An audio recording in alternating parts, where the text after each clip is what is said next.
रूसल बारू सुखल बारू आ घर में काहे घुसल बारू।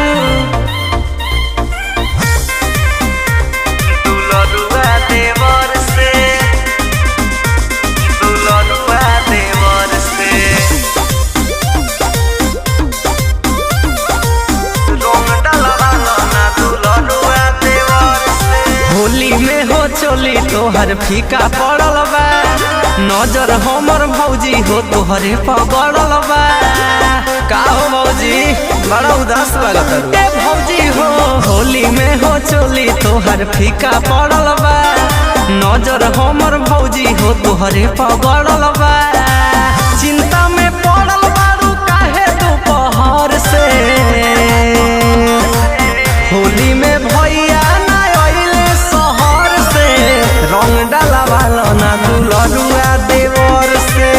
होली में भैया ना अइले शहर से, चोली रंगवा ना दुलरुआ देवर से। दुलरुआ देवर से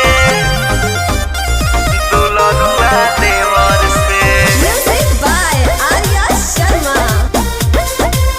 रंग डालवा ना दुलरुआ देवर से। सजल बारू भोले तना कमाल के, निक नहीं लागे गाल बिना गुलाल के। इतने से सब फीका लगता हो ए भौजी। छोड़ो ना टेंशन अब सब कुछ भुलावा, आवो ये होली के मजा उठावा। रंग छोड़ा ली हो भोले थिनर से। बुझलो होली में भैया ना अइले शहर से, रंग डालवा ना दुलरुआ देवर से। होली में भैया ना अइले शहर से, चोली रंगवा ना दुलरुआ देवर से।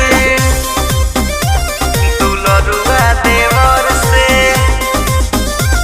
दुलरुआ देवर से। रंग डालवा ना दुलरुआ देवर से।